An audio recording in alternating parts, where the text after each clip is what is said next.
Welcome to a new session of KCC tutorials. तो बच्चों, आज हम 9th साइंस का 9th लेसन एनवायरमेंटल मैनेजमेंट सीखेंगे। तो ये लेसन स्टार्ट करने से पहले आपको एक रिक्वेस्ट है, अगर हमारी वीडियोस का आपको कुछ फायदा हो रहा हो तो प्लीज ज्यादा से ज्यादा लाइक, शेयर एंड कमेंट करते जाइए। और अगर आपने अब तक हमारे चैनल को सब्सक्राइब नहीं किया होगा तो प्लीज सब्सक्राइब भी कर दीजिए। So let's start. इसमें हमारा फर्स्ट टॉपिक है वेदर एंड क्लाइमेट। अब वेदर एंड क्लाइमेट होता क्या है? Atmospheric condition at a specific time at a particular place is referred as a weather, यानी कि किसी जगह की उस पर्टिकुलर टाइम पर, यानी कि आज के समय में जो एटमॉस्फेरिक कंडीशन होगी उसे बोलते हैं हम वेदर। और वेदर हर रोज चेंज हो सकता है, यानी कि आज बहुत ठंड पड़ेगी, आज यहां पर बहुत बारिश होगी, आज यहां पर बहुत तेज हवा बहेगी। ये हो गया हमारा वेदर, यानी कि हर रोज नहीं होता, उस दिन की सिर्फ एटमॉस्फेरिक कंडीशन को हम रेफर करते हैं as a weather.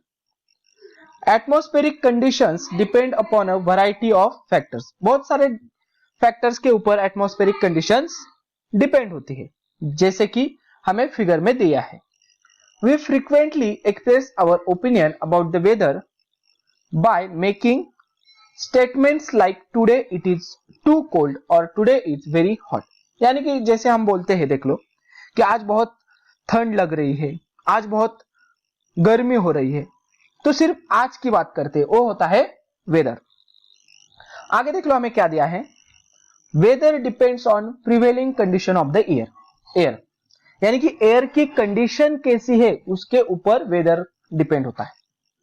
The climate of the particular region is the average of daily reading of various related weather related parameters recorded for several years. यानी कि क्लाइमेट, अब देख लो क्या होता है, रोज का वेदर लेना, ऐसे बहुत सालों तक वेदर जो एटमॉस्फेरिक कंडीशन है रोज की वेदर, उसका रिकॉर्ड बनाना और उसका एक एवरेज बनाना कि इस सपोज हमने 10 साल तक एक जगह की रोज का वेदर यानी कि मौसम, रोज का मौसम कैसा होता है वो रिकॉर्ड किया। आज ठंड है, आज बारिश है, आज इतनी गर्मी है, आज इतनी बारिश हो गई, ये सारे condition.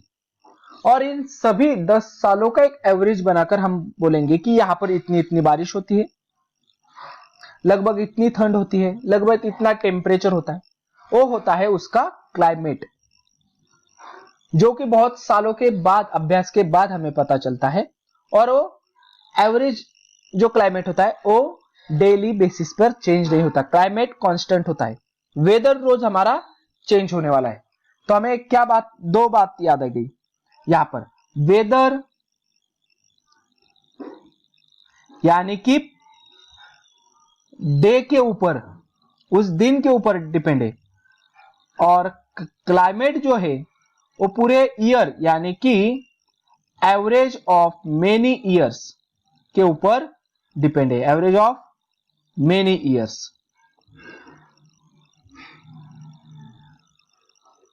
Then hence climate is a long term predominant condition of the atmosphere. Average बहुत ही बड़ी टर्म है, ये आपने लिख के ले लो एक कोने में। देन आपको एक चार्ट आ सकता है एग्जाम में, वेदर रिलेटेड और क्लाइमेटिक फैक्टर्स बताओ। तो आपको क्या क्या लिखना है, देख लो। First atmospheric pressure, temperature, sunlight, clouds, humidity, rainfall, visibility. यानी कि प्रेशर, टेम्परेचर, सनलाइट, ये एकदम ज्योग्राफिकल फैक्टर्स के ऊपर डिपेंड है। वैसे क्लाउड्स कितने हैं, रेनफॉल, अगर ज्यादा रेनफॉल होगा तो वहां पर वेट क्लाइमेट होता है, टेम्परेचर ज्यादा होगा तो हॉट क्लाइमेट होता है। आ गए समझ में? देन चेंजेस इन वेदर, यानी कि वेदर में चेंजेस कैसे होते हैं, मौसम में बदलाव किस कारणवश होते हैं। वेदर यानी कि मौसम। आप न्यूज देखते हो तो उसमें बोलते हैं कि आज की मौसम की खबरें, आज का मौसम ऐसा ऐसा रहेगा, तो it is called as a weather, यानी कि air condition for that day only. अब देख लो चेंजेस इन वेदर क्या होता है। Climate does not change continuously, climate continuously change नहीं होता है। Climate is that which remain constant in a region for a long duration, यानी कि बहुत सालों तक जो एक एवरेज कंडीशन आती है उसे बोलते हैं हम क्लाइमेट, वो कांस्टेंट रहता है। Thus we say that weather is related to specific location, specific time. Weather एक स्पेसिफिक एक जगह के लिए और उस पर्टिकुलर टाइम के लिए रिलेटेड होता है।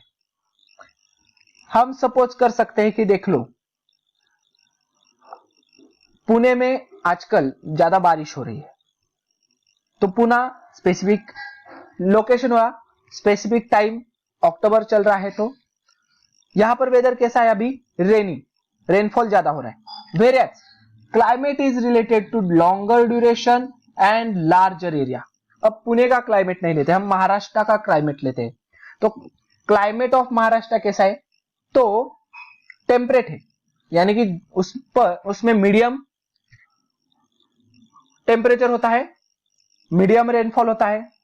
ऐसे चेंजेस इन द वेदर में occur for short period of time, यानी कि छोटे समय में वेदर में चेंजेस होते हैं, जैसे कि समर में ज्यादा गर्मी रहेगी, विंटर में ज्यादा ठंड हो सकती है ऐसा। Where changes in climate takes place slowly और मच लॉन्ग ड्यूरेशन। मगर जब बात आती है क्लाइमेट चेंज होने की, तो धीरे धीरे क्लाइमेट चेंज होता है और वो बहुत सालों के बाद हमें नजर आता है कि हाँ एक क्लाइमेट यहाँ का पूरा चेंज हुआ है। आगे देख लो climate plays a very important role in our day to day life. हमारे लाइफ में क्लाइमेट का बहुत ही इंपॉर्टेंट रोल है। कैसे, तो it influence our basic need like food, clothing, shelter as well as our occupation. Climate का हमारे फूड पे, क्लोथिंग पे, शेल्टर पे और ऑक्यूपेशन पे बहुत बड़ा असर है। जैसे कि देख लो फूड, क्लाइमेट कैसा होगा, अगर साउथ की तरफ आप जाओगे जहां पर बहुत बारिश होती है, तो साउथ में आती है बहुत बारिश है, तो वहां पर आएगा राइस के फील्ड्स आएंगे, राइस फील्ड्स, यानी कि वहां पे चावल ज्यादा बनेगा। अब जहां पर चावल ज्यादा बनेगा तो उनके फूड में स्टेपल फूड क्या होगा, राइस। ज्यादा से ज्यादा वो राइस से, चावल से बनी हुई चीज खाते हैं साउथ वाले, तमिलनाडु, आंध्र प्रदेश, कर्नाटका। क्यों, ज्यादा बारिश होती है और गर्मी भी ज्यादा होती है। अब क्लोथिंग पे उसके असर कैसे पड़ेगा, ज्यादा बारिश है और गर्मी ज्यादा होने के कारण वो कॉटन के कपड़े पहनेंगे। वहां पे देख लो लुंगी पहनते, क्यों कि ज्यादा गर्मी ना हो सके। व्हाइट क्लोथ्स पहनते, क्यों ज्यादा गर्मी ना हो सके। ब्लैक कलर एब्जॉर्ब कर लेता है कलर, ज्यादा से ज्यादा सनलाइट, गर्मी हो जाएगी। वहीं पर आप ज्यादा गर्मी है तो व्हाइट कलर्स पहने होंगे, जिसके कारण आपको गर्मी कम लगेगी। शेल्टर्स की बात करेंगे तो गर्मी ज्यादा होने के कारण इसकी जो घर बनाते हैं वो वेंटिलेशन की मदद से बनाते हैं, यानी कि ज्यादा से ज्यादा हवा अंदर आनी चाहिए, वेंटिलेशन अच्छा होना चाहिए। और जो घर होते हैं, जो साउथ के घर होते हैं, क्यों नहीं तो कोकन के घर होते हैं, ऐसे स्लांटिंग रूफ्स होते हैं, स्लांटेड रूफ्स, यानी कि बारिश होने के बाद ये हो गया हमारा घर।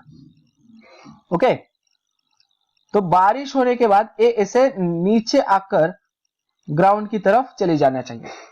और जहां पर बारिश नहीं हो रही तो आप टेरेस भी बना सकते हैं ऐसे। ज्यादा बारिश नहीं होती तो ज्यादा पानी यहां पर टेरेस पर नहीं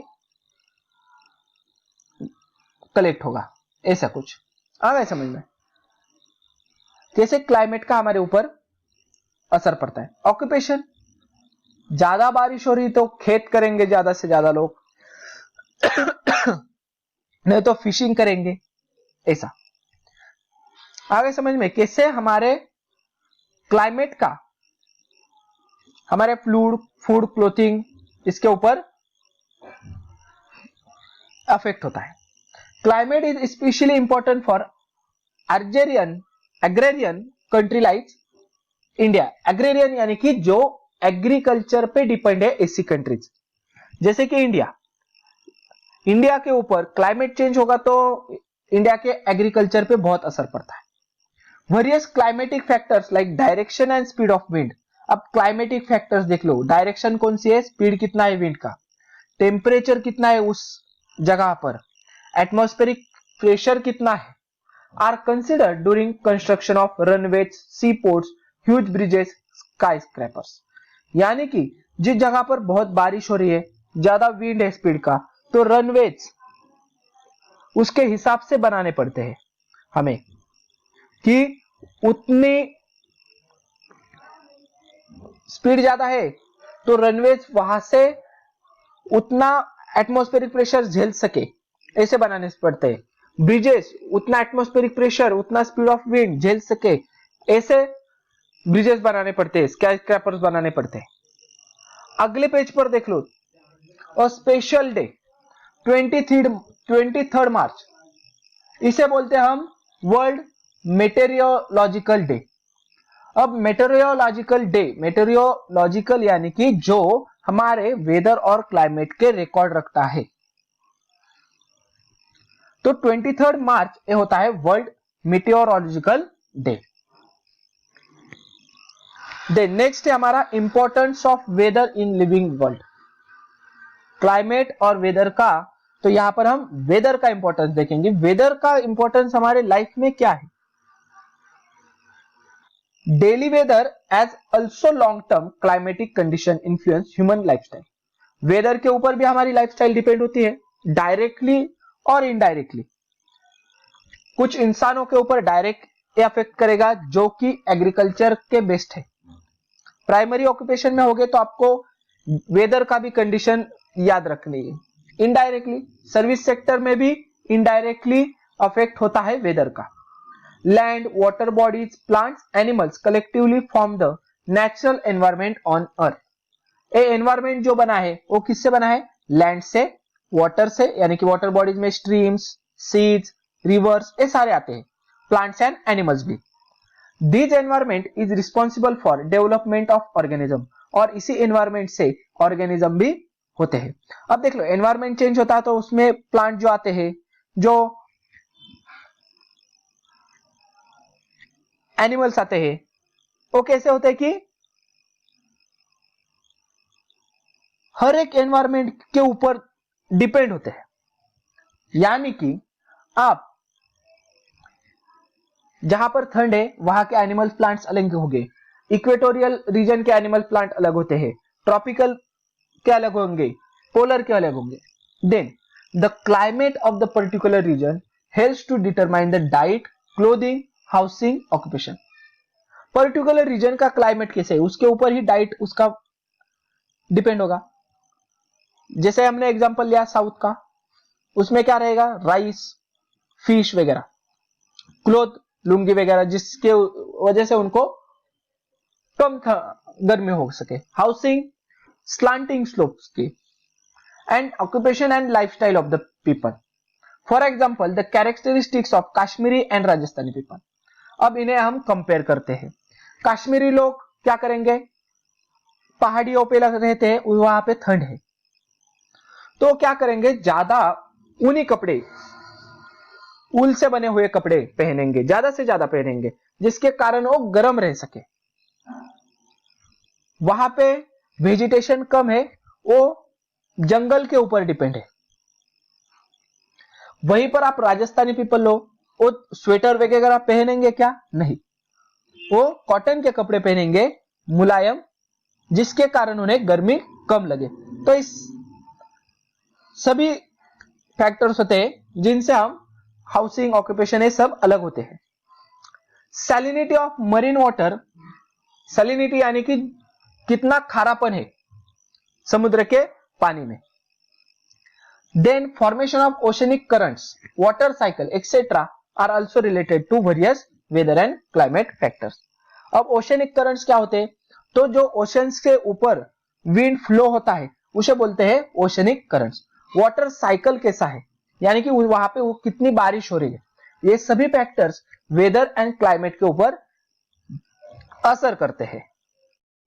various climatic factors bring about the weathering of rocks. अब क्लाइमेटिक फैक्टर्स के ऊपर वेदरिंग ऑफ रॉक्स यानी कि रॉक्स का छोटे छोटे टुकड़ों में बट जाना भी डिपेंड होता है। जैसे कि देख लो, सुबह बहुत बारिश हो रही है और रात में बहुत गर्मी हो रही है, तो क्या होगा, यहां पर वेदरिंग ज्यादा से ज्यादा, इसके ज्यादा टुकड़े हो जाते हैं। क्यों? बारिश पड़ेगी तो इसके होल्स में जो स्पेस है उसके अंदर पानी भर जाएगा, और जब सुबह बहुत गर्मी होती है तो ये भाप बनकर एस्केप होने के लिए जब बाहर आती है तो प्रेशर करके इसके ज्यादा से ज्यादा टुकड़े होंगे। तो अगर टेम्परेचर ज्यादा है, रेनफॉल ज्यादा है, तो वहां पर वेदरिंग ज्यादा हो जाएगी। Then climate plays a very important role in the formation of and reenrichment of soil. जैसे कि देख लो, अब राजस्थान देख लो, वहां पे क्या है, रेत है, वहां पर फॉर्मेशन रॉक की मदद से रेत बन जाती है, सैंड। मगर आप महाराष्ट्र देख लो, पंजाब देख लो, वहां पर वेदरिंग ऑफ रॉक से सॉइल बन जाती है और अच्छी सॉइल बन जाती है, यानी कि क्लाइमेट के ऊपर सॉइल फॉर्मेशन भी है। Microbes in the soil plays an important role in the formation of organic material. ज्यादा से ज्यादा माइक्रोब्स होंगे सॉइल में, ज्यादा ऑर्गेनिक मटेरियल तैयार होगा। This process depends on various climatic factors. यही प्रोसेस क्लाइमेटिक फैक्टर्स के ऊपर डिपेंड है। जैसे कि इक्वेटोरियल रीजन में देख लो, सुबह बहुत गर्मी है, रात को बहुत बारिश होती है। क्या है, वहां पर फॉरेस्ट एरिया ज्यादा है, फॉरेस्ट की वजह से वहां पे ऑर्गेनिक मटेरियल, यानी कि जो पेड़ है उसके पत्ते हैं, इनका ऑर्गेनिक मटेरियल बहुत ज्यादा मात्रा में है।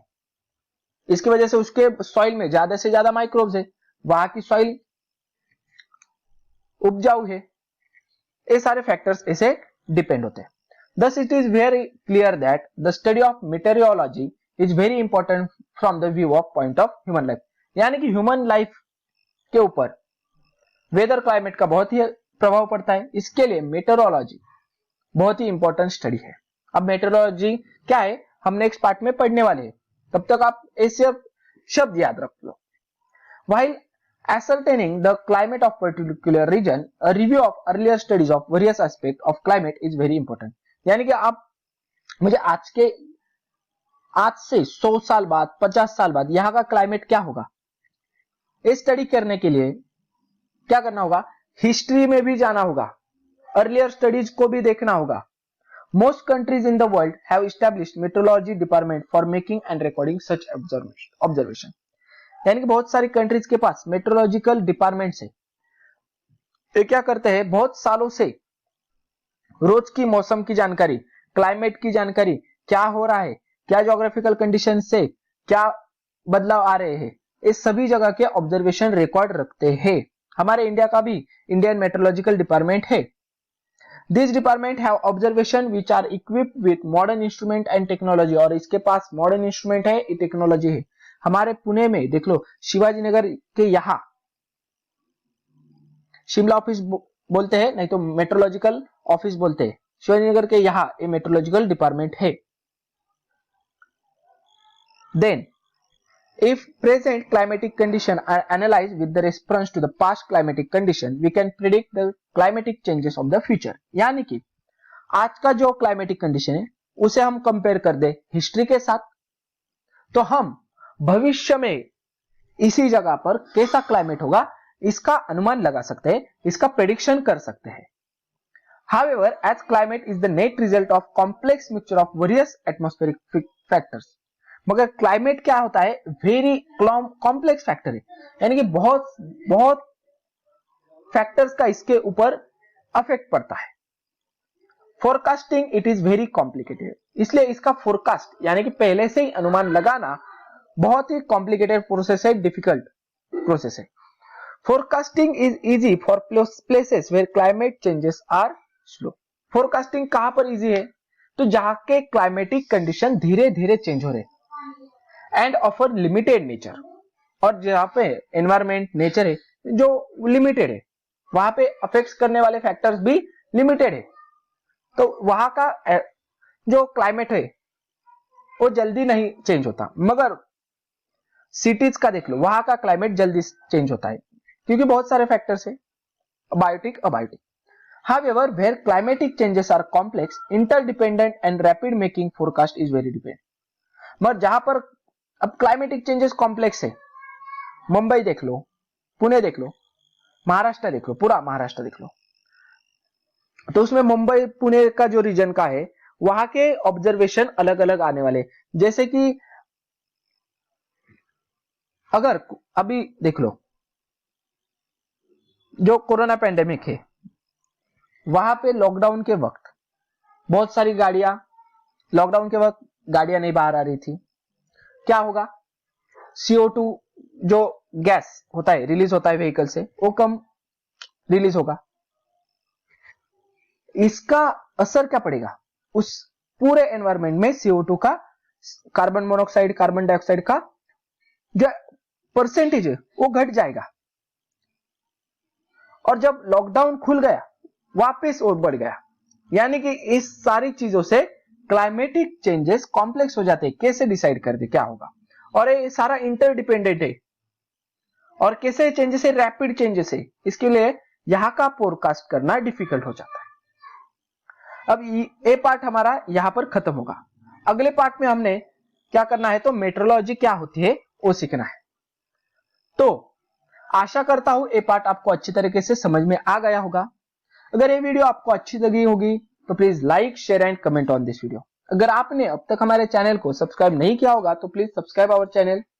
केसीसी ऑनलाइन ट्यूशन का अगर आप हिस्सा बनना चाहते हो, हमारी ट्यूशन ज्वाइन करना चाहते हो, तो डिस्प्ले में दिए गए नंबर पे कॉल करके अधिक जानकारी ले सकते हो। Thank you for watching, good bye.